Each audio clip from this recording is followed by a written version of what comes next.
I'll be happy to take any comments or questions. Thank you very much, Dr. Joyce, for a well-researched presentation. We'll now open the floor for questions. So please lift your hand if you have a question, and we'll take the question. Thank you. Probably you could check in the chat room if there are any comments. You will respond to those ones first as we allow people to prepare the questions. Yes, of course. Thank you so much for that. Yes, thank you for that opportunity. So I see some questions already in the Q&A section. What should the researcher do and not do during the qualitative data analysis? Great question. So I think reflexivity is one of the main things to do, asking how we are influencing and biasing potentially, the results because of the major controversy of qualitative data not being very systematic. So the things not to do, I think it's the things that I had mentioned under the ethical considerations. We've got to make sure that we do not just appear as maybe superior to our participants. We have to foster equality, and some of the other ethical considerations that I had mentioned in reverse is what we should not do. Thank you. So I can see a question on Instagram. Interesting. How do we analyze? We do have amazing softwares for coding, collecting, analyzing social media. Social media has become a very, very powerful space for qualitative analysts, and we are very keen to create, outputs from social media, including simple platforms like WhatsApp. There's a lot of people now creating background data, and of course with informed consent. Everything you do in evaluation has to have informed consent. There's great information going around on exactly how to do that, and you can find it online. There are specific softwares to even do that. What are the tips to establish good monitoring and evaluation systems in organization? Great question. Thank you for that. There are so many steps for setting up an M&E system. Define the purpose and the scope of your M&E system, and then you can just agree on some outcomes and objectives. After you have a purpose and a scope and then outcomes and objectives, from there you can now create a view of change, including the indicators. Then you plan your data collection and analysis using the steps I had described, including development of the tools.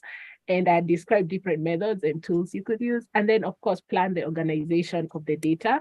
From there, it's pretty straightforward. You will now be able to analyze the data and plan the information flow, reflection processes. And it's always great to have an event or a dissemination session to actually announce a lot of your, data analysis. So it's good to plan all those resources and skills in advance. Thank you for that question. Let me see this, another one. Some people asking about the slides and the videos. I think that one will be answered.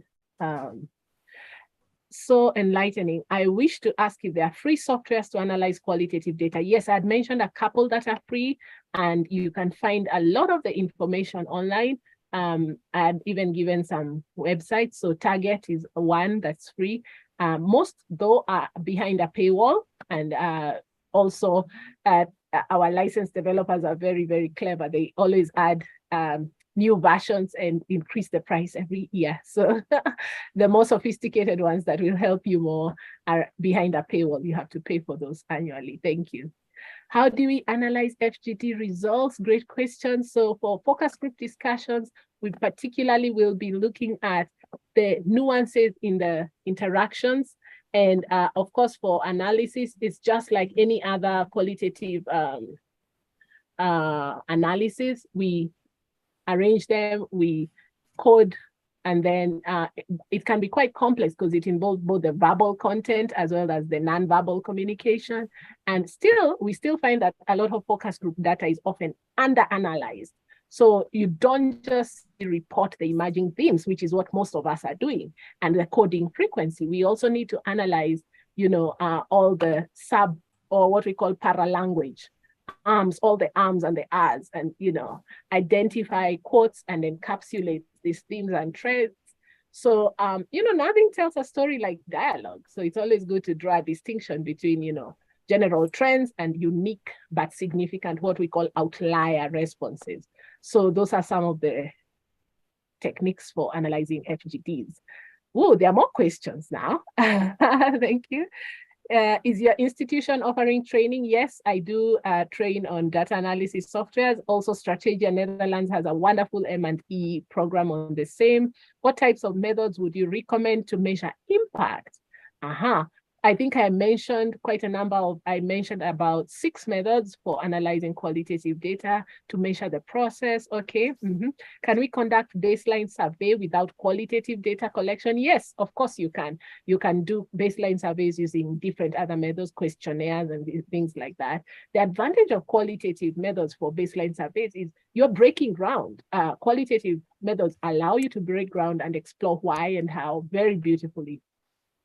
How do you analyze images and videos for qualitative research? Same process, transcribe, and then start coding, arranging themes, and then analyze. Can you organize a session for qualitative data analysis in software? Yes, I would love to do that if I'm allowed. Coding, I actually train that.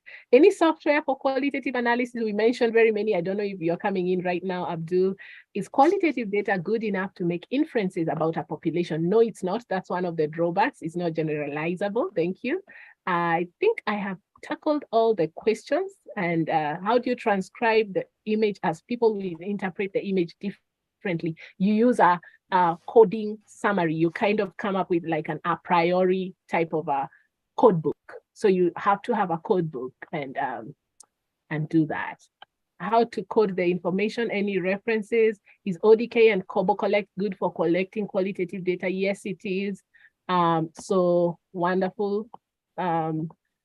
This means qualitative data is significant for impact analysis. Impact analysis mostly uses quantitative data. We might use qualitative data only to ride on what has been done in the quantitative impact analysis. Thank you for those questions. Great. Thank you. So if, well, since we started 5 minutes late, we could add 5 more minutes in case someone has one more question. If you have a question, please raise your hand and we'll be happy to take that question.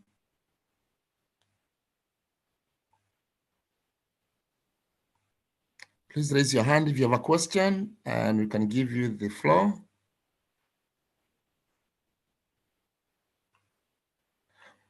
If there's no question, just to let you know that we like sharing resources, and one of the things we've done, because most of our members of the community come from non-profit organizations, we'll put up a directory of funders on our website, strategianetherlands.nl.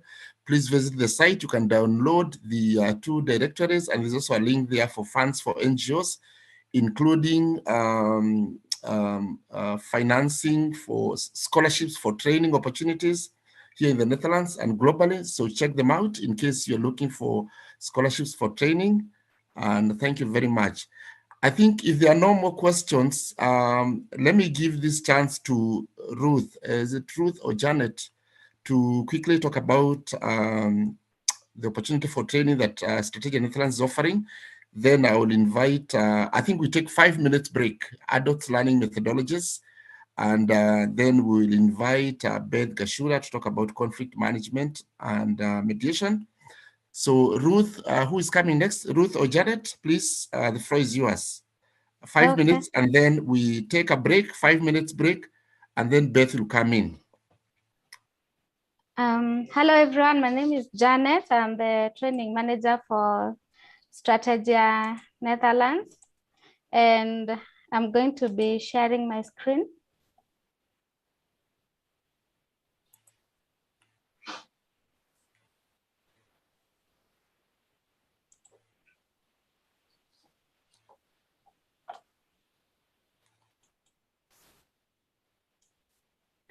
So Strategia Netherlands is an international organization with the mission of making development humanitarian work more effective. We achieve this through developing and implementing consultancy projects and delivering innovative capacity buildings.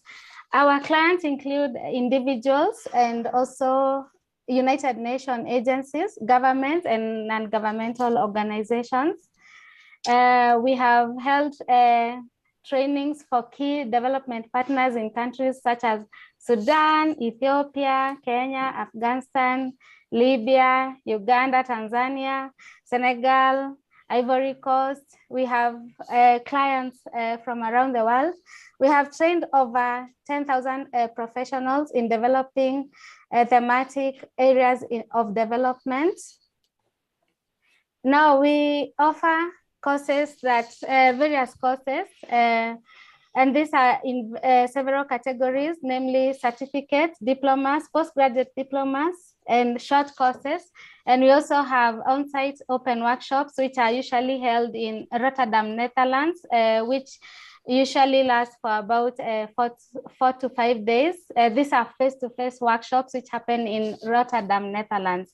So for some of the programs we offer include monitoring and evaluation, project planning and management, financial management for NGOs, grant management, water sanitation and hygiene, which is also called WASH, procurement and supply chain management, gender-based violence, food security program management, humanitarian and development studies, humanitarian and conflict responses, among others. These are just examples of some of the courses that we offer. And the duration of the courses, for certificates, the duration is 3 months and the cost is $500. For diploma courses, the duration is 6 months and the cost is $1,000, 1,000 euros. For postgraduate diploma courses, the duration is 1 year and the cost is 1,500 euros. For short courses, the duration is usually 4 weeks to 8 weeks and the cost is 500 euros per person. But if you register as a group of 5 people and more, you usually get a discount of 10%. For on-site open workshops, the duration is usually 4 to 5 days. And this happens at Rotterdam, Netherlands, and which is a face-to-face workshop. And the cost is $1,600 for 1,600 euros. But if you register as a group of more than 5 participants, you get a discount of 10%. Now, we are offering a discount of 20% for everyone who is attending this webinar, and the discount will be valid up until 30th October 2023. And for you to get this discount, kindly send us an email to our email address, which is info@strategianetherlands.nl, and mention that you attended the webinar, and we will be able to give you the discount of 20%. And for more information on courses and programs, kindly visit our website, which is strategianetherlands.nl. And don't forget that to get the 20% discount, kindly send us an email and mention that you attended the webinar. We look forward to hearing from you, and thank you for attending our webinar. Thank you very much, Janet, for that presentation. Please take that opportunity to sign up for one of the courses. We will take 5 minutes break. Please grab some coffee. And then when we come back, we have the next session on conflict management and mediation presented by Beth Gashura. It's so important that we take a break. So let's do that. Regina, please give us some music as people grab some coffee, and then we come back after 5 minutes. Thank you very much. So we come at 11:15. Yep. Thank you. It's so important that we take a break. So let's do that. Regina, please give us some music as people grab some coffee, and then we come back after 5 minutes. Thank you very much. So we come at 11:15. Yep. Thank you. Are you interested in building a career in the development and humanitarian sector? Then Strategia Netherlands is the best option for you. We offer training solutions to the United Nations, governments, NGOs. Very much. So we come at 11:15. Yep. Thank you. Are you interested in building a career in the development and humanitarian sector? Then Strategia Netherlands is the best option for you. We offer training solutions.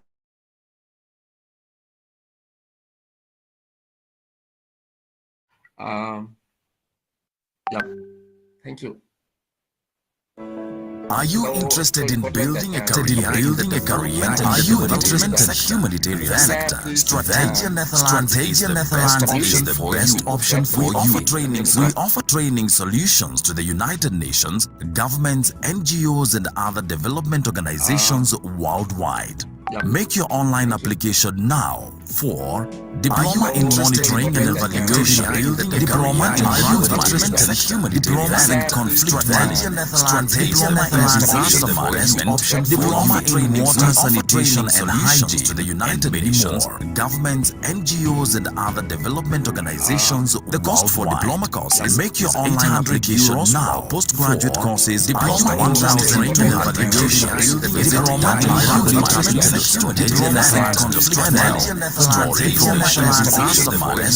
Diploma in Water Sanitation and Hygiene to the United Nations, governments, NGOs, and other development organizations. The cost for diploma courses, make your online application now. Postgraduate courses, Diploma in Monitoring and Evaluation, Diploma in Option for Diploma in Training Solutions, Disaster Management, NGOs, and other development organizations to the United Nations. Make your online application now. The development organizations, Diploma in Monitoring and Evaluation, make your online application now. Postgraduate courses, Diploma in Monitoring and Evaluation, Diploma in Option, Diploma in Water Sanitation and Hygiene, Disaster Management, NGOs, and other development organizations. The cost for diploma courses, make your online application now. Postgraduate courses, Diploma in Monitoring and Evaluation, make your online application now. Postgraduate courses,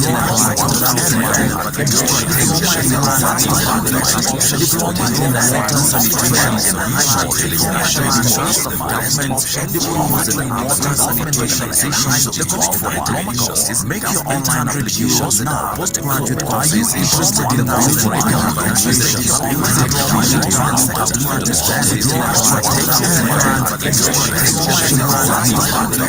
Diploma in Water Sanitation and Hygiene, governments, NGOs, and other development organizations. The cost for diploma courses, make your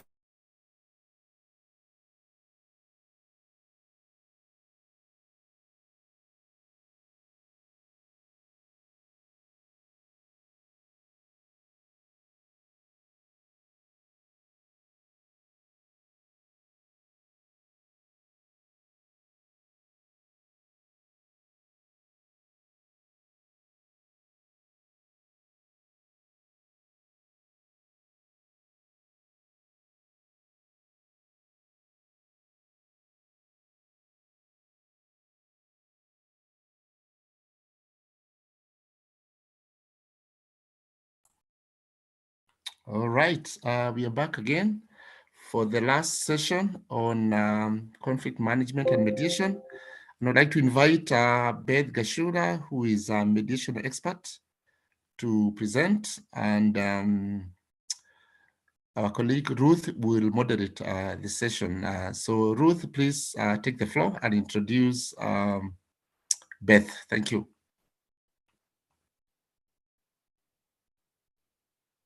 Good morning, good afternoon, there's no good evening, depending on where you are. How are you? We hope you're well. Thank you for joining us for this session. We appreciate you taking your time out to spend the time with us. We're gonna have this session, the second session, moderated by me. My name is Ruth Zenza. The academics manager, Strategia Netherlands. The session is going to be taken by Ms. Beth Gashura. we are going to have the session. So Ms. Beth Gashura, welcome so much.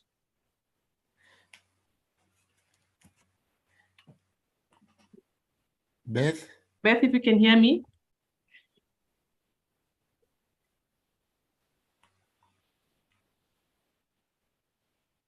It seems Beth is not ready, or as we give her time to sort a few things, then we can possibly just introduce ourselves in the chat box. Kindly tell us where you're tuning in from, possibly the field you're coming in from, and what you do for a living, the country you're in.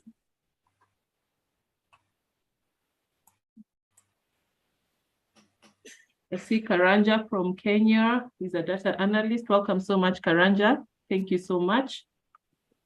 Thank you so much. Hussein Osman from Kenya. Mark Parafina from Philippines. Thank you so much and welcome. Farah Majedi is an M&E at World Vision Afghanistan. So many of you from Malawi, from Geneva, Yemen, Cambodia. Thank you so much and welcome. Welcome so much. I think Ms. Beth Gashura is ready and she's joined us. Beth, if you can hear me, we're ready when you are. Yes, I am ready. Good. Thank you so much. I know in different time zones. So, but in Kenya, I'm in Kenya and it's afternoon already here. So good day to all. Yeah. Thank you for having me in this forum. It's my first time here and I'm delighted to be bringing what I think is a very timely conversation to us today. We'll be looking at mediation. We are looking at mediation. Let me know if you can see my screen from where you are.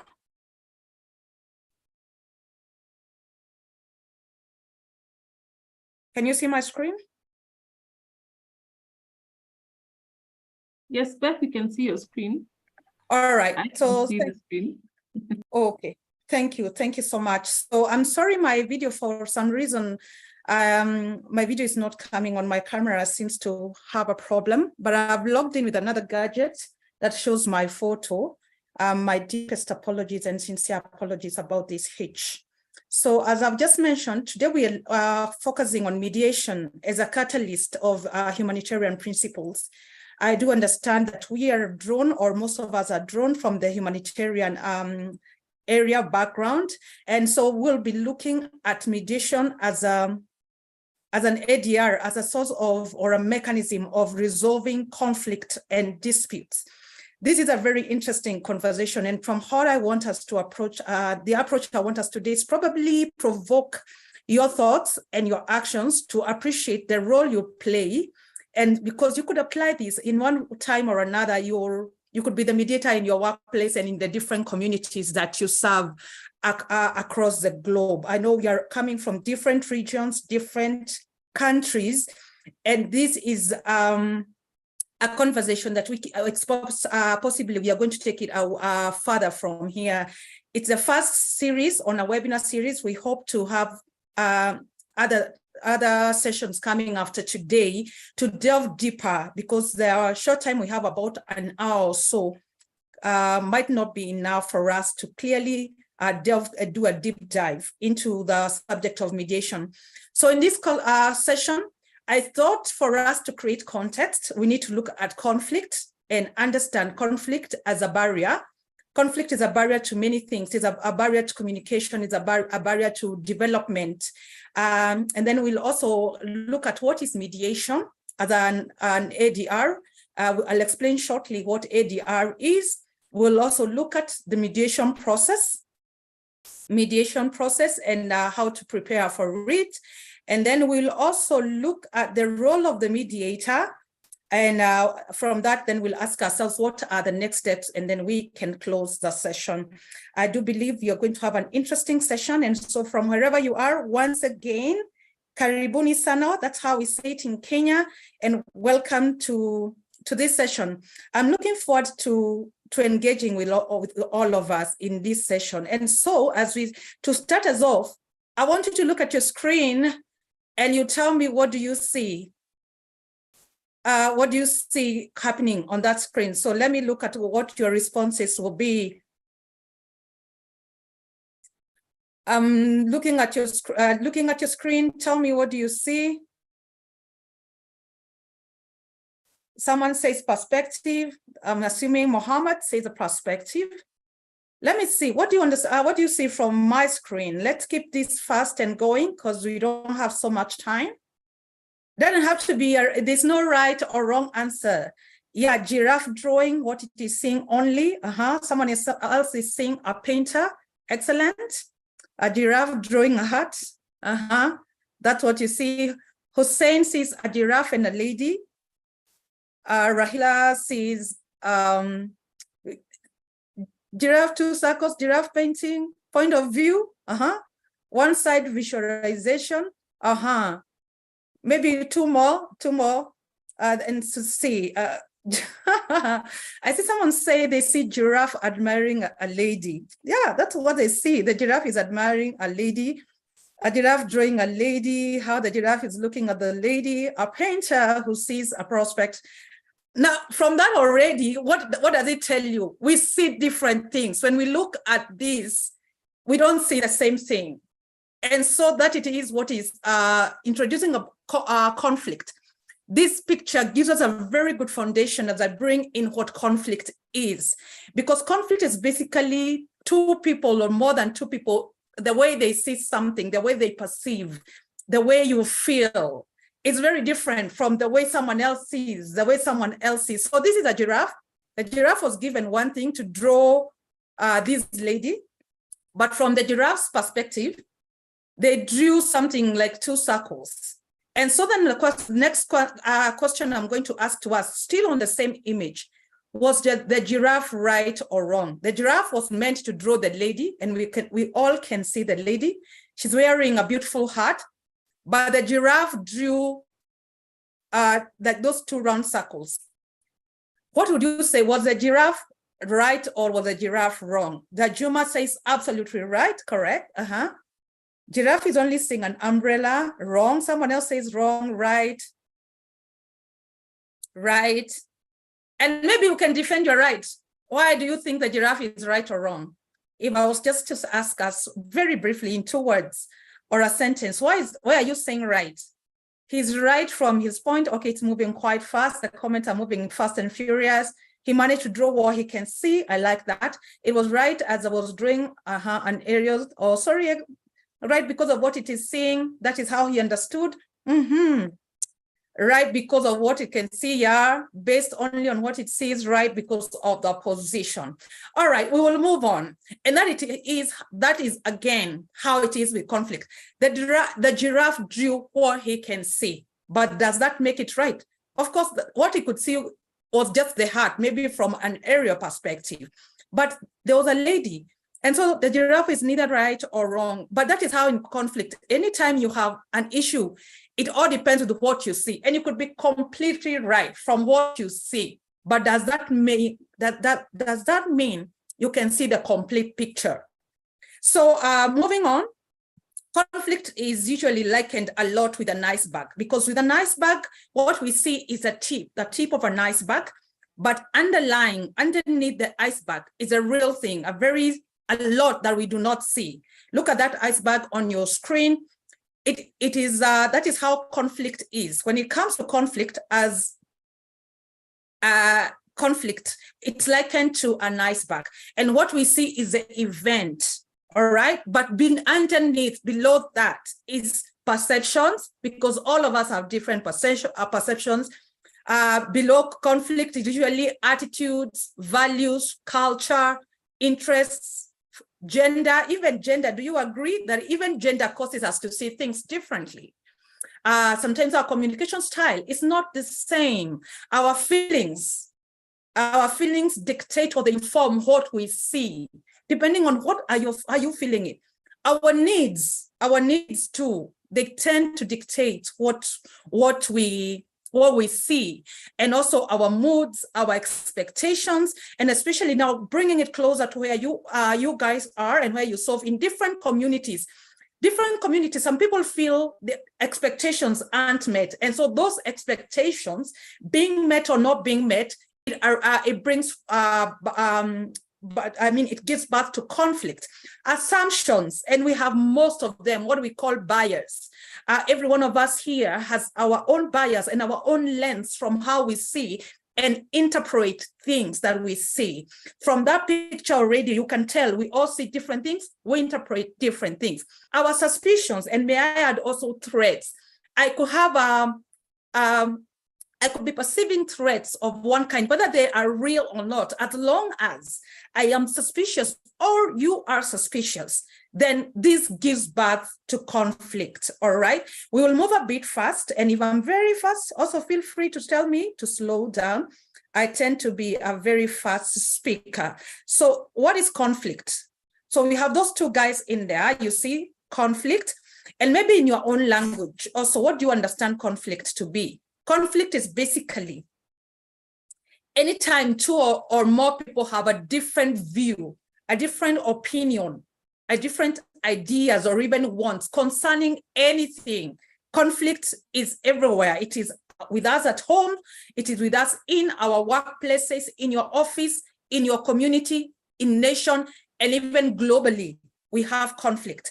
And this is basically driven because we have all different thoughts, opinions, wants, or ideas. And this can be good or bad. This is what we say in conflict. It can be good or bad depending on the type of conflict. And maybe you're wondering, how can conflict be good? I will explain how conflict can also be good. Conflict is also an expressed struggle between at least two interdependent parties who perceive incompatible goals, scarce resources, and interference from others. And I think this is why I was saying this also gives, in the backdrop of, we know there's a lot of global conflict going on right now. I want for you to type for me on the chat section some of the global conflicts that you know of. Some of the global conflict that you know of, because global conflict is real. It's arrived, also Gaza and Israel. Yeah, thank you. That is the most recent one and the most it's going on right now. Afghanistan over resources. Thank you for that. Any other global? West China Sea and Philippines, Ukraine, Russia, effect. Those are global conflicts, and many others, because this is a war conflict. Ukraine. Any other? Global warming, perfect. Global warming is also a conflict over land. Land is a resource people are always fighting for. We are always fighting for some of these resources because we perceive land as a scarce resource. And so we compete over it. Overpopulation, correct. Interesting. Thank you. So these are but some of just what a global conflict is. And global conflict, we cannot run away from it. We cannot hide ourselves. We cannot bury our heads under the sun, so to speak. We have to be willing to just face it, and pollution and disposition. Yeah, that's correct. So what are some of the sources of conflict? Just like what you mentioned right now, scarcity of resources is a source of conflict. Lack of basic human needs, like lack of water, lack of or access to healthcare can cause conflict, and it does cause conflict. Competing interests. Human beings, we have competing interests. Another cause of conflict is greed. I totally agree with you.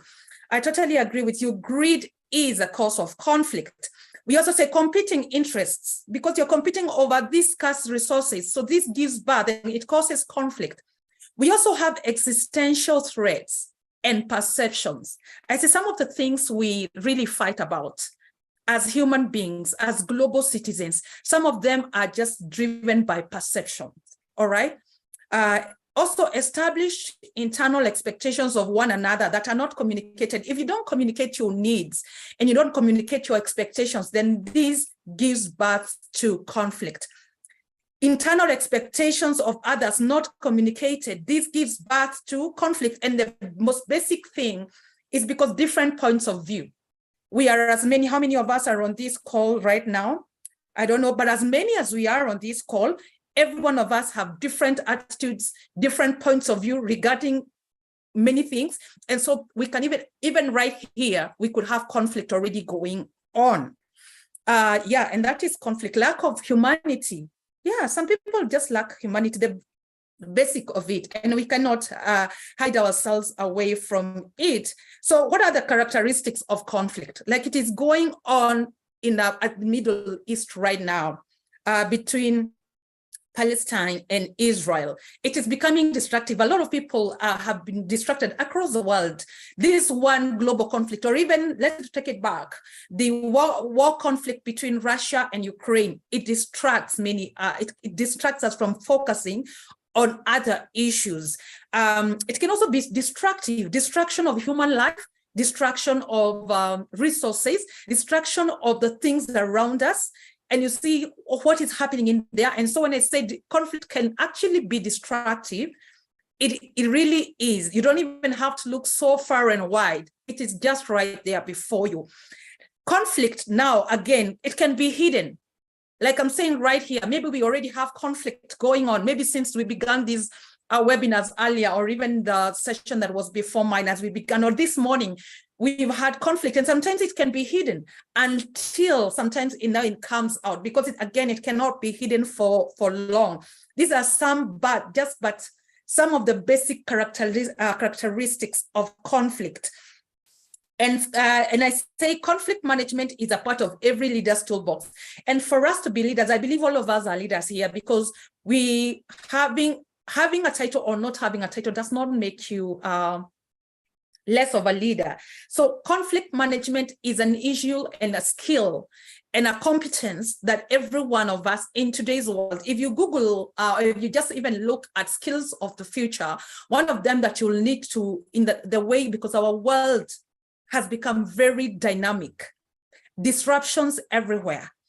And so these conflicts are coming at us fast and furious. Technology, even right now, you're using technology, but as technology keeps on advancing, it causes some of these things. And so for us, wherever we are leaders. Wherever we are leaders at home, we are leaders in our communities, we are leaders in our organizations or small groups. Wherever you are, you're a leader. And I can assure you, building your skills and your competence in managing conflict is one of the skills that will do you good in moving from to the future. Let us now look quickly at types of conflict. This is very shallow. I'm moving very fast because conflict is a topic that ordinarily cover in about minimum 2 hours, just conflict as a topic. But because really we are going to discuss mediation, but I thought we could give context. So types of conflict. There's conflict within people, within yourself, within myself. I could be having conflict right now. I'm going through issues in my life. You're going through issues in your life. And so within you have conflict. And that is what we call, or we refer to as intrapersonal conflict. We also have conflict between people or between groups, between communities, between nations, between boundaries, between jurisdictions.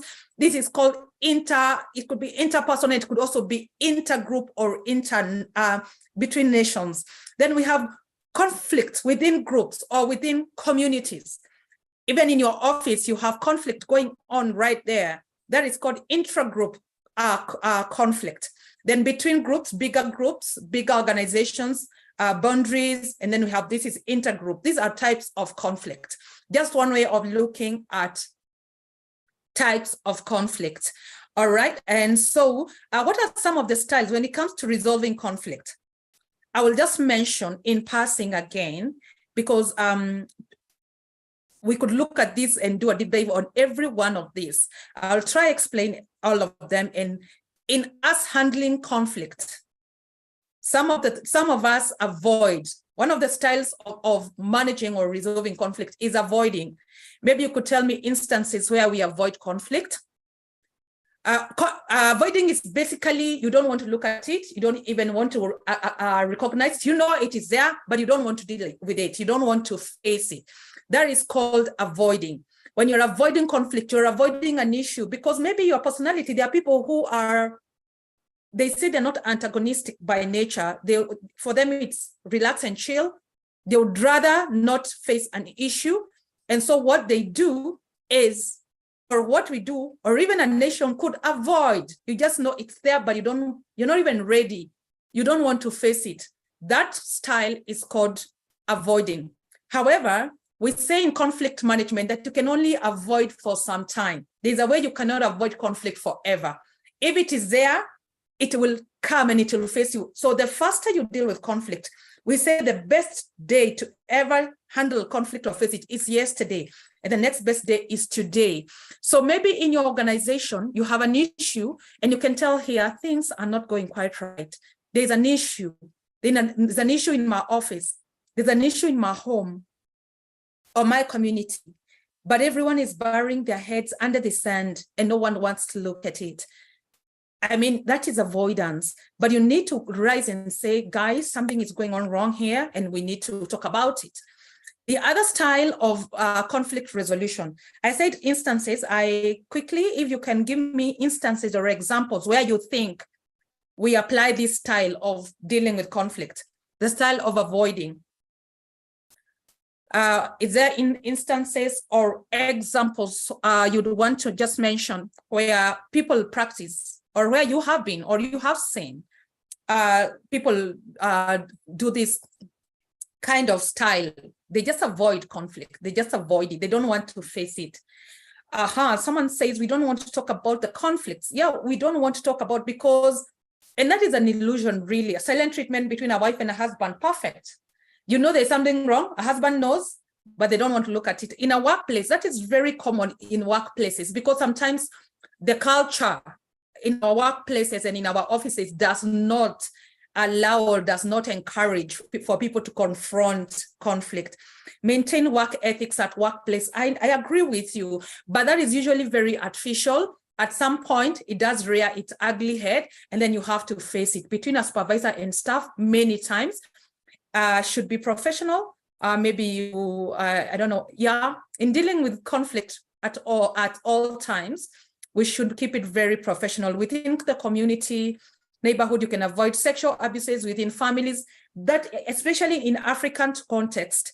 And I was here when we were introducing the different countries where we come from. This one for sexual abuse is a big one. It's the big one. People don't want to face it. People would rather bury it under the carpet and hide it under the carpet and not talk about it. But think about what it does to the victim or to the weaker party in this particular instance. Yeah, thank you so much. Perfect examples, perfect examples. The other style is called competing. This is where you have one party in a dispute. One party is either their way or the highway. Their way has to win the day. So they are competing. They're not even care about the other person. For them, is at the end of it is their solution that is taken. It is the idea that wins the day. It is them who win the resource. And competing is a dangerous style. And some people are competitive by nature. And it's not because they want, again, it's because of our temperaments and our temperaments, really. Some people want to shine in everything, including in conflict, but it's a very dangerous way of dealing with conflict, a very, very dangerous way. Do you have examples of competing? People who compete, they have to win. I mean, they don't even care about the other party. For them, it is them. They have to have the last say on whatever issue that is on the table. Maybe they're here. Maybe we have some of us who are like that. We work with this kind of people. We live with them. Some of them, we are married to them. Or maybe we are the ones who at all times, we have to win. We have to win an argument. We have to win. Our opinion is the one that matters most than anyone else. Yeah, I mean, there are people who are like that. And maybe, reach against power when a case is at court. Yeah, some people, they have to win. It's just them. And because they want to flex muscles. Like this rich against poor, there are people who feel I have the financial muscle. I know the right people. I know the right offices. So I have to win. Competition is also about outperforming others' excellence. And when looking for promotion, yeah, because you have to get it. So to some people, in some extent, this might sound extreme, but it does happen. There are people we know, they even have to kill competitors. For example, in politics, they are okay eliminating their opponents because at the end of the day, or when they're competing for something, it's either their way or no way. You know, it's either their way or no way, but this is a very dangerous.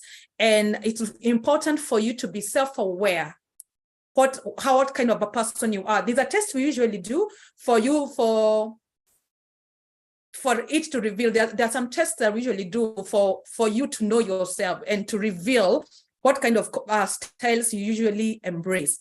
The other one is accommodating. Accommodating is a very good style. It just says, I hear you, and I'm going to give part of mine. I will accommodate your view. I will accommodate your view. We are having this thing on the table.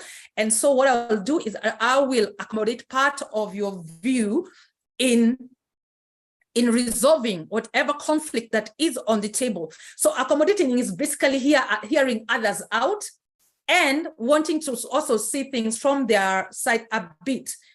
I want to accommodate you, but again, I still have mine, but I'm willing to accommodate you a bit. That is also a style in conflict resolution.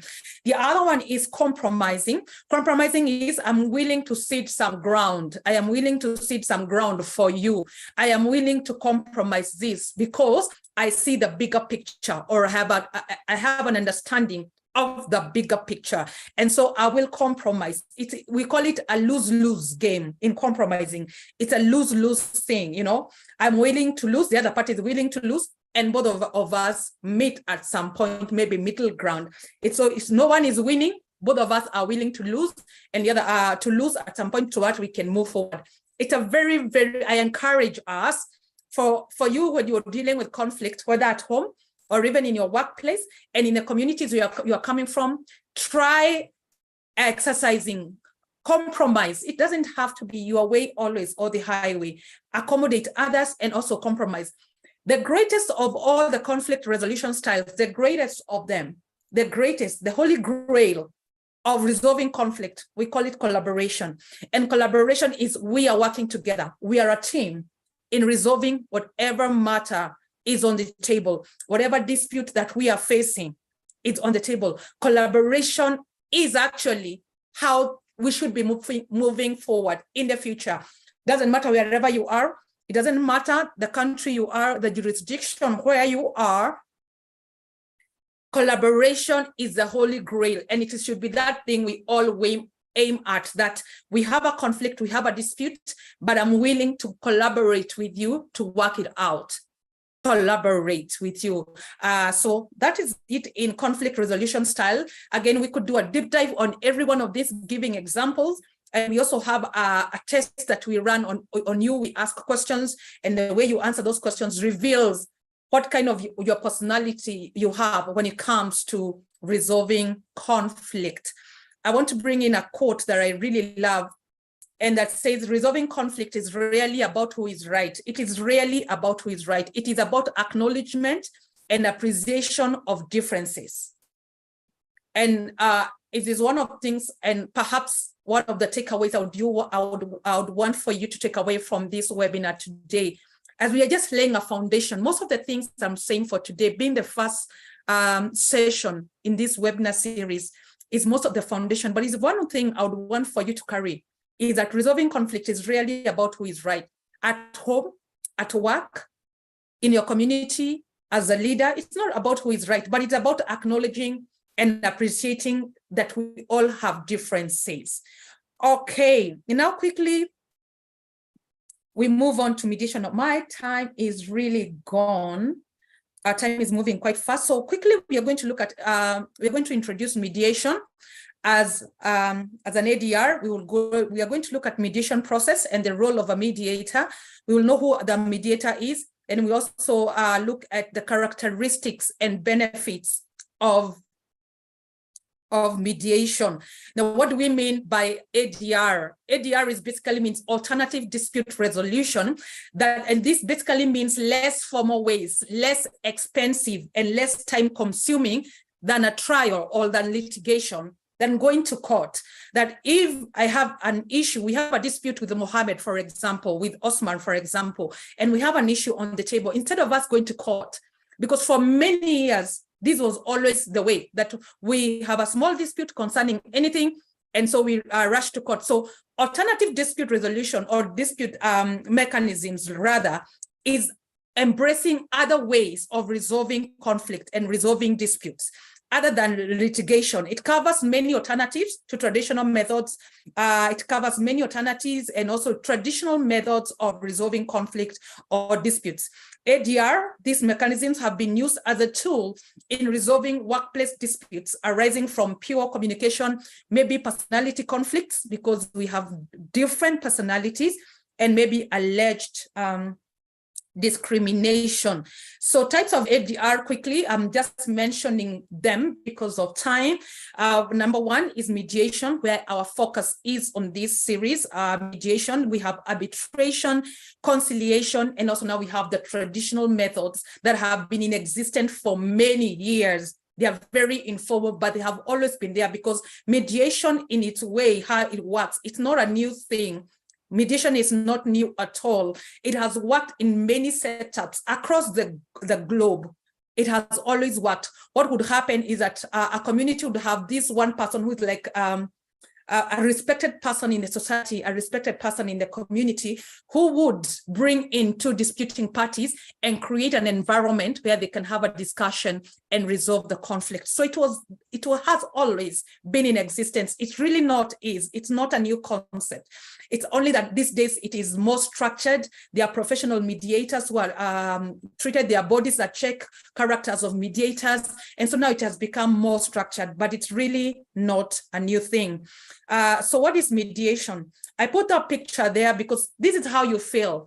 Once you have resolved a dispute, the emotions, you can imagine the emotions and the feelings that you get out of resolving a conflict. It's really consistent with like this mother giving her daughter a hug. So mediation is really a voluntary process. It's confidential and it's a participant-centered. It is driven by participants in negotiating the disputes. The negotiation process is really facilitated by a mediator, and a mediator is just a neutral third party who assists the disputants, or really the parties who are in a conflict or a dispute, to work in a way that is acceptable to all. Just referring back to where we came, the styles of resolving conflict, I said collaboration is the highest of all of them, where all of us should aim to go. Collaboration. So mediation really wants to bring the parties together, to have them collaborate, or at least compromise and work together and accommodate each other in resolving whatever conflict that they have. And this is driven by a third party who is supposed to be very, very neutral in whatever dispute that is. I thought I would not mention mediation. I will not even discuss mediation without mentioning what we call in mediation. And because we are drawn from different countries, we have what we call the Singapore Convention. And the Singapore Convention on Mediation basically means it's a uniform and efficient framework for international settlement agreements resulting from mediation. It applies to international settlement agreements resulting from just disputes that are there, and mostly commercial disputes.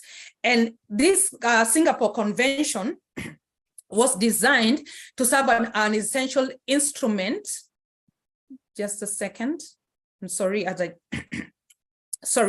the Singapore Convention was designed to serve as an essential instrument in the facilitation of international trade and in the promotion of mediation as an alternative and effective method of resolving trade disputes. It ensures that an international mediated settlement, the agreement that is reached by both parties, becomes binding, and it's enforceable under a simplified and very streamlined procedure. It therefore helps to strengthen access to justice and the rule of law, and promote certainty and stability in the field of international commercial mediation. I just want us quickly to look at what this the Singapore Convention, in terms of numbers. There are 56 countries who are member signatories to the convention. This is at 16th of October this month, basically where we are now, as at yesterday, actually. These are the 56 member countries, or 56 signatories. The last one that joined the convention is Japan, and we have 12 number of countries that have ratified the convention so far. So Japan has been the latest one, and we celebrate Japan for the strides and the milestone they are gaining in doing things. I believe we are together up to there. I want to look quickly at what are the emerging trends. And now, because we are drawn from the humanitarian background, what are some of the emerging trends when it comes to using mediation as a tool in advancing development as an instrument of peace? So mediation is being used in many countries to improve humanitarian access. It is also being used to resolve conflicts within and between communities. It is being used to enhance participation of affected groups and communities when you are in project design, when you are designing your projects, when you're planning and implementing the different projects. That is your language. I know very well that language that you speak. And so mediation is becoming a critical tool in project design, in planning and implementation. It also, because it facilitates constructive dialogue between the different humanitarian actors. There are many actors in humanitarian, and so in bringing them together and getting them, the focus is this: we are on the same page, we are reading the same things, we are saying the same things, and we are moving together. It really does help in facilitating those kinds of dialogues. And also really in the general provisions and principles of humanitarian, we know there's something like neutrality as one of the humanitarian principles. It really does play a big role.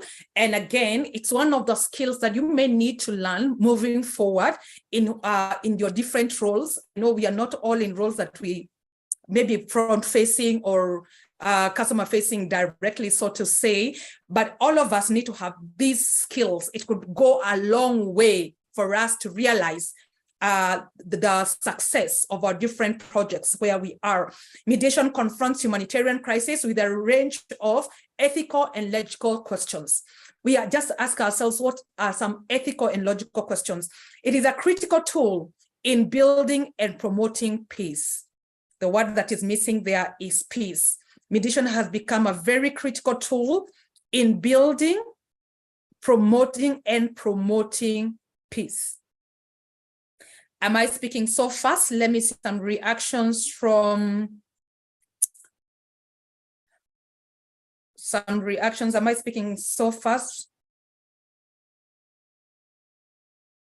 Okay, I will answer some of these questions as we go. Just please note them, note the questions at the very tail end.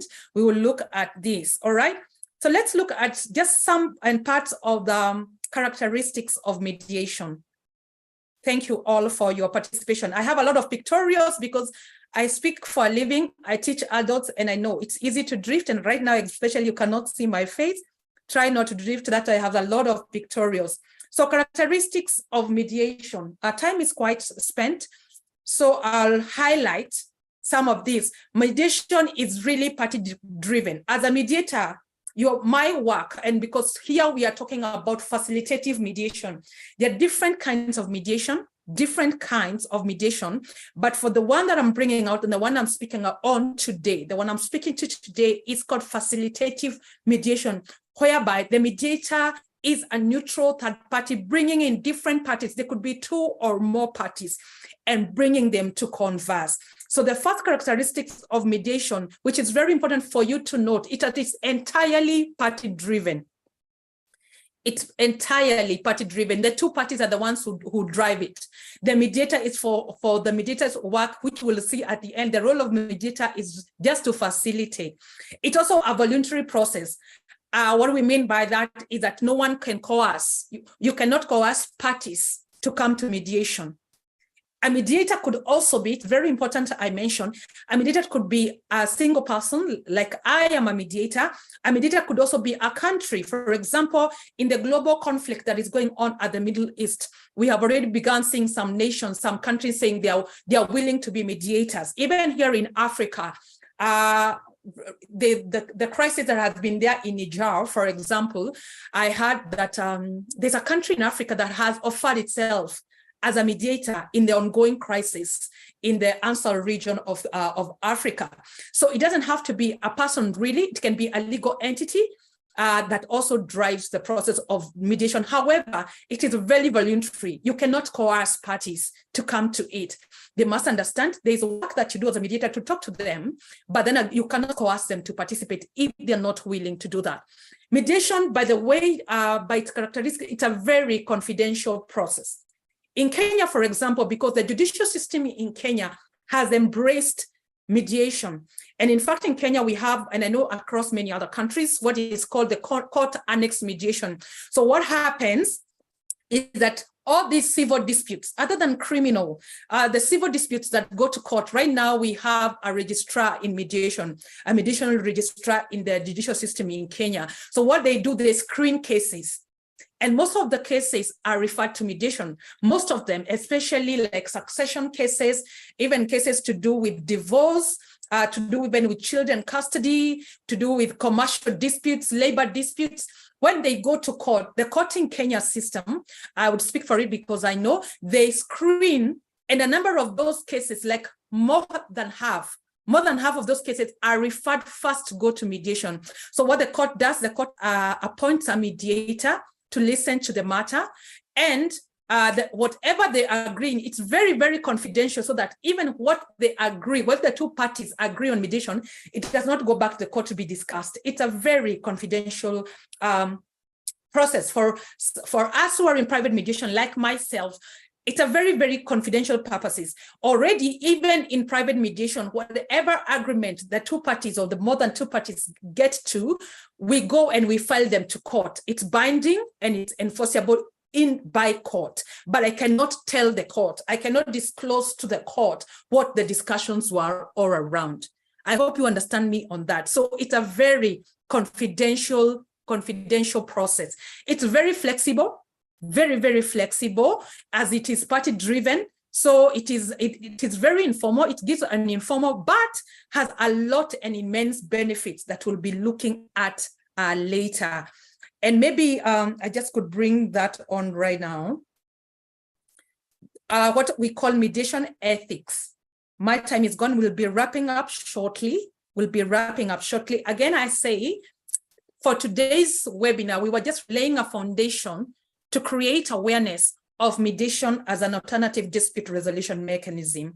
So there are many others but for today, really, we are not delving deeper into any of those. We are just mentioning and highlighting as we go. So on mediation ethics, I'll first begin by highlighting mediator qualities. And the reason for this is you could be a mediator in your work office. You could bring two parties in your office that are not agreeing. In your community where you are, you will also likely to serve the role of a mediator. At home, you can also use the same skills in mediating between two parties, or in your community, you can be a resource in your community in that regard. So for mediator qualities, one of the things you need to be is to be empathetic. Empathy, again, is a skill, or it's a trait for the future. It is hard for anyone to assist or support any two people when you cannot feel, when you just empathize with them. So one of the most desirable quality of a mediator is empathy. The next one is higher standards of integrity, honesty, and in conduct and behavior. A mediator must also have the ability to be neutral. I have already said that a mediator is basically neutral. Neutral, you don't take sides at all. And also, the ability to be objective and to work beyond any prejudice. You're not prejudiced in any way. That is one of desirable qualities as a mediator. You must also be a good communicator. And also, because in communicating, it's both in speaking and also listening. Some of the things we say, you have to be an active listener. And listening means hearing what's not being said. Listening also means reading where there are gaps, or reading where someone is not comfortable with an issue. It's all that goes into communication. You must be able to communicate in that matter. And you'll see maybe one of the parties in a dispute is uncomfortable about discussing anything. And so you must be able to bring that out, or to break that barrier as a mediator. You must be open-minded and flexible as a mediator. That's very desirable. The ability to be attentive, sorry for that typo that is on your screen, the ability to be attentive, active, and a patient listener. I remember being in a dispute that took 8 hours and this was a family dispute. And we sat for 8 hours and we still did not get to an agreement. It takes patience, a lot of patience in playing out this role. It's not easy, but patience is really, because you're not driving it, the parties are driving it. So you really go at their pace as a mediator. So persistence, perseverance are also desirable traits when it comes to mediation. So what is the role of the mediator? I'm going to interchange this and come directly to the role, then we'll go to the process, and then we'll go to the mediation process as we bring this to a close. What is the role of a mediator? The role of a mediator is to create a conducive environment for two disputant parties. It is not as easy as it sounds right now, because you can imagine some people do not see eye to eye, okay? They don't see eye to eye, there's anger, there's flaring emotions, someone is having a frenzy and a meltdown, and you're supposed to create a conducive environment. Even in an office, I've mediated office-related or workplace-related disputes, and one person just breaks down. When they feel they're the weaker party, they break down and they start crying. And you have to give them space. You know, you have to give them space and create a very conducive environment. So yeah, it's very, very important. Then you have, the mediator explains the process and the ground rules. We'll be looking at that process shortly as we bring this to a close. Then the other role is, of course, to facilitate communication between the parties, because some parties do not just want to talk. Some people come to mediation sessions and they're dumbfounded, they are quiet. They're not willing to talk. So you have to do a bit of prodding. You have to do a bit of just bringing it out. Whatever that barrier is that is stopping them from communicating, you must be able as a mediator to break it and just facilitate that communication. And that is what we mean by identifying obstacles to communication, and then you remove the obstacles. Speaking, communicating, negotiating is not easy. It is a process by itself. It's not easy. A mediator must also be able to gather information about the dispute, to gather as much as possible information. Doesn't mean that you are offering solution, no, but you need to know exactly what am I dealing with, what is for me on the table. Then you also have to identify underlying interests and positions. And also for the last one I will mention there is control the process. So the process is you establish trust. The mediator establishes trust in the mediation process, ensure it is safe for all parties to proceed with the process. It is safe. Some people workplace, they don't feel safe to talk about their boss when their boss is sitting right there with them. Some people don't feel it's safe talking about a threat, someone else who is a threat in the community, and that person is right there with them. So you must create that safe environment for people to be able to proceed with the process. The other role is to ensure mediation is the best process, and this comes in pre-mediation. There are cases that will come to you as a mediator and realize this cannot. This from my screening and my knowledge, my experience, I don't think mediation is the best. For example, any matter touching on sexual assault, that one really does not go through mediation. Matters touching on sexual assault, matters touching on criminality, then those are not the matters you want to involve in. And actually the Constitution doesn't, we don't have the jurisdiction to listen to such matters, and make it clear even to the parties when they come that any matters touching on anything that is against the Constitution of whichever country you are, the Constitution, the Bill of Rights, sexual assault, you just make it clear to the parties. Much as you want to come and have it on mediation, this is beyond me. It has to go through the normal judicial process. I trust we are together as far as that is concerned. The other part of the process is to prepare the clients. It's in pre-mediation and clarify the goals of mediation while being impartial and embracing ethical practice at all times. I want to look at the chat section.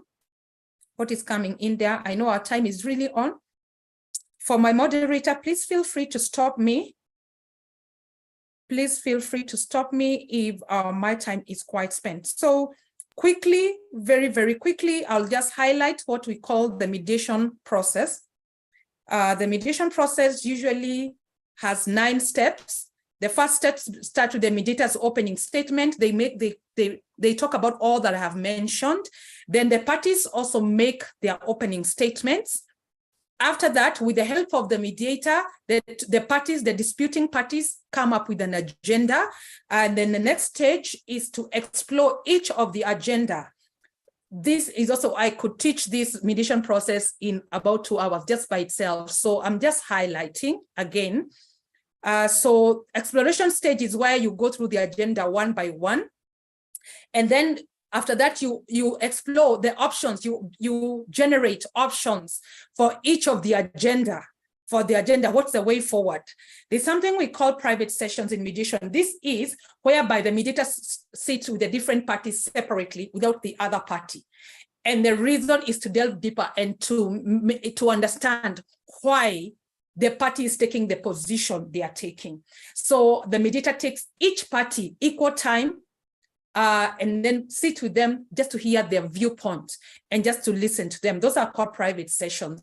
And again, what comes from the private sessions is confidential. It usually is not brought back when we come back to the session. We don't discuss what we discuss in the private sessions unless the parties themselves bring it up. From there, we negotiate the matters further, and we are looking for solutions. And if we get to an agreement, then the next stage is usually documenting an agreement and documenting any agreement that the parties have come to. And then the closing statements by all the parties, by both parties, and then the mediator now makes the very final one. I've just highlighted something that I would ordinarily train in 2 hours, the mediation process. And so in conclusion, I want to end it here and say, and end by a quote by Albert Einstein that says, peace cannot be kept by force. Peace cannot be kept by force. It can only be achieved by understanding. And my call to us is to let go the desire to be right. Let go the desire to be right. There's a guy you see on that picture. There's a man. A story is told about a man who fell into a pit. This is how I want to close. A story is told about a man who fell into a pit, and a very deep pit he couldn't see. And as he felt in that pit and he was crying out for help and he was calling out for help, a doctor came by. The doctor wrote a prescription, and the doctor threw the prescription to the man in the pit. Then came in a clergy. A clergy representing the clergy, and this guy was able to tell this is clergy from how they were dressed. Then the clergy wrote down a prayer and dropped the prayer to the guy right at the bottom of the pit. Then that person to come by was this guy's friend. His friend came along, and his friend jumped to the pit. And so the guy who had fallen to the pit was like, how stupid can you be? Why are you coming here? Where did you jump? Now we are here. Both of us are trapped in the pit. Why did you make such a stupid decision? And you came to the pit where I am, instead of maybe perhaps pulling me out, perhaps finding a way to get me out. And this is what the friend responded. And this is my call to us. And the friend said, I came here because I have been here before and I know the way out. I have been here before and I know my way out. And that is just bring the humanity, bringing that humane touch as we resolve conflict. It really does matter when you bring yourself to the level of the other person and tell them, I have been here before and I know the way out.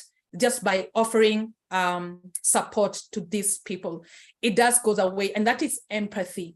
When you take yourself low to the position, or you try get to see the situation from the other person's perspective and bring the humane touch to it.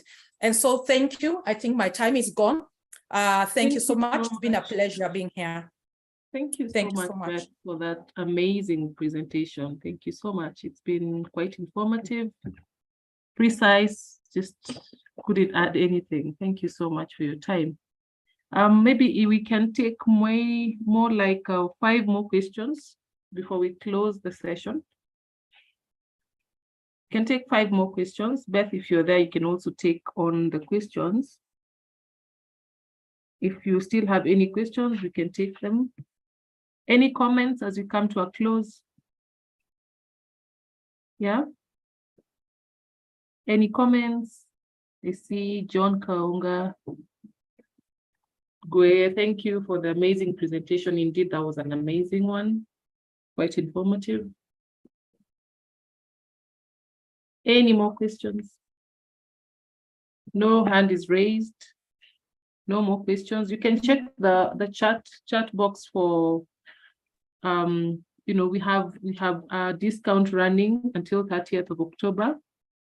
For anyone who has attended this webinar, we are offering a discount of 20% on all our courses. You can reach to us on the info it's given there at Strategia Netherlands NL. We'll be glad to point you to the right direction. Yeah, I guess people are just complimenting your good presentation, appreciating the good work, and thank you very much. Yeah, I would appreciate questions. Maybe it's either they understood or either, I don't want to imagine I was talking to myself, but I hope I did try to make some awareness on what mediation is.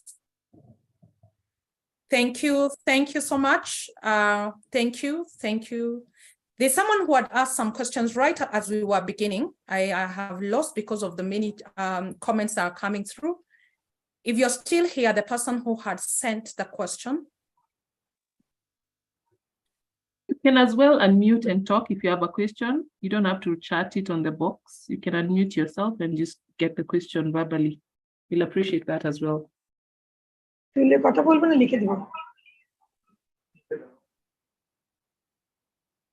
Rokeya Zevin, if you can hear me, you have a question? Thank you. Good afternoon. It's a really useful presentation. I would like to ask one question. Which type of conflict resolution is the most enduring and productive approach? Okay, I'd ask you to repeat the question again if you don't mind. Come up again. Yeah. I can't quite understand what you are asking. Yeah. Please come again. Oh, yes. Which type of conflict resolution most enduring and productive approach? Which type of? Conflict resolution. Conflict resolution. Yeah. You are asking which one is the most efficient, which one is the most effective. Is that what you're asking? Yeah. It's effective. Yeah, the most effective, right? Okay. Yeah. Thank you. Thank you for that question.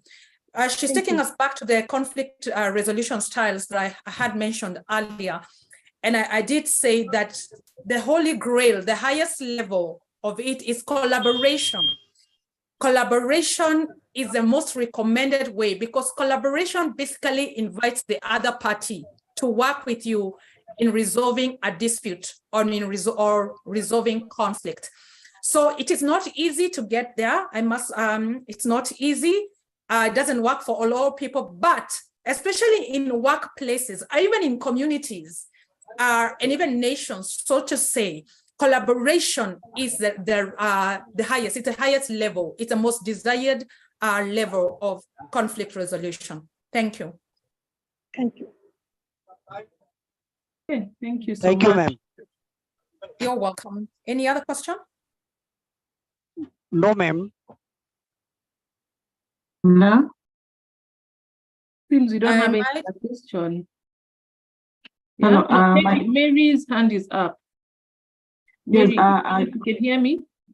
Yes, I can hear you. Can you hear me? Yeah. Yes, we can hear you, Mary. Yes, I just wanted you to clarify on whether you were able to send to us the slides for the presentation today. Okay, thank you so much, Mary. So we have been live on Facebook as well as YouTube as from the first session that was on MLE. So that means then you can be able to access the YouTube videos even later for your reference. So yes, that is catered for. You can just check. I've put the links on the chat box. You can also write to us on that email, then we can provide you with the links. But yes, that information is there for your reference anytime. Okay, thank you. You're welcome. Anybody else? You can check the chat box. The links are being shared with you. The YouTube one is already there. And you're shortly getting the one for Facebook. Malik, your hand is up. Malik, if you can unmute yourself, your hand is up.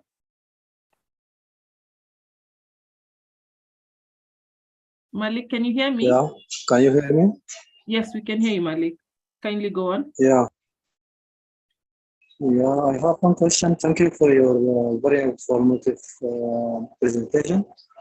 Yes. I'm asking for more information about political mediator characters. Please come again, Malik. Hello? Yes. You're asking about? Can you hear me? Yes, I can hear you. Yes, Malik, we can hear you. You've gone on mute now.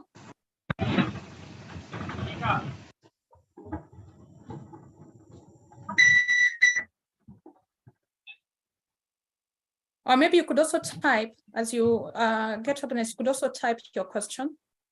Yeah, that would also help. Yeah. Mary, your hand is up again, or it's the first time? We can take your question as we wait for Malik to come up again. I think that was for the first time. You've answered already. Thanks. All right, thank you so much. Malik seems to have disappeared. Pramod, you're on. Pramod, did you have anything to say? Okay. Okay. Thank you so much, Beth. I think we have been exhaustive. Thank you so much for your time, participants. We really appreciate your finding time to, tune into this wonderful webinar. We'll be hosting, sorry? This is just one of the many that are coming in. Sorry, I can see Isa. Isa, your hand is up. Yes. Okay. Good morning from my own side. Good afternoon from our side.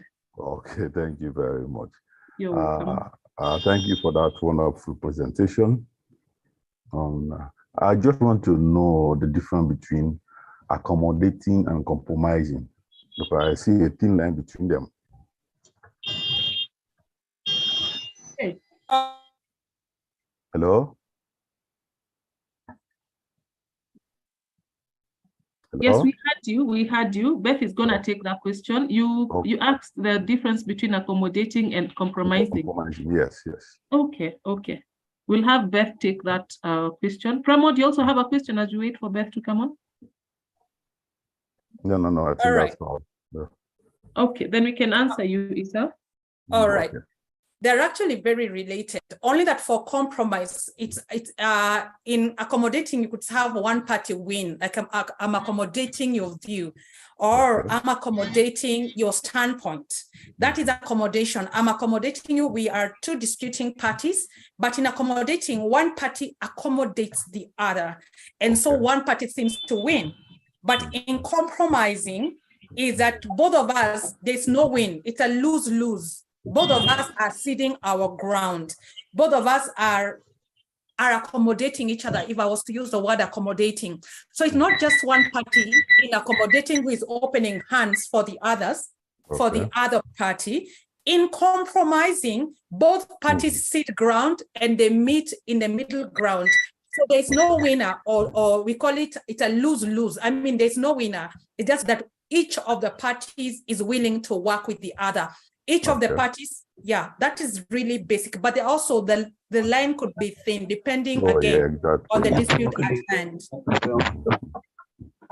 I hope that it's helpful. Yeah, it's clear now. Thank you so much, Beth. Welcome, you're welcome. Thank you. Thank you for your question, Isa. Pramod, you're on. Hello. Yes, Pramod, we can hear you.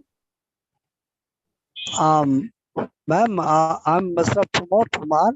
I'm Indian from from India. Okay. Welcome so much. What question do you have, Pramod? Oh, thank you, ma'am. Any understanding? Any understanding? Okay. If I get you well, you say you've understood everything? No question. No question. No question. Thank you so much, Pramod. Thank you. Okay. In view of time, we will end the session. Thank you so much for everyone who's gotten the time to join us. I'll want to remind you that we have a 20% discount on our courses. You can write to us on the information that is given, the email is given. This offer will run up to 30th October, so long as you have joined us for the webinar. All these courses, mediation, conflict resolution, M&E that we had done earlier, and much more that you will find on our websites, you can actually just reach us. We'll point in the right direction in terms of what is best for you, capacity build you. And we appreciate you guys for finding the time. And for the facilitators, thank you so much for the informative information that you've given us. Thank you so much. Look forward for more like this. This is just one of the many that will come. We will appreciate if you can join us again and again. We put our handles for the Facebook pages and YouTube. You can also check that for updates on what is coming up. Thank you so much. We come to the end of our session. Bye-bye. Thank you very much, Ruth. Well done. And to everyone. And like I said, you can watch this video, this presentation on our YouTube channel, Strategy and Excellence YouTube channel, and also visit our website to download funding resources for NGOs and for training opportunities. And thank you very much. And let's keep the community strong. Have a good day. Have a good evening.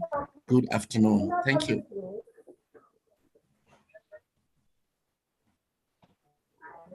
Thank you. Thank you. Thank you.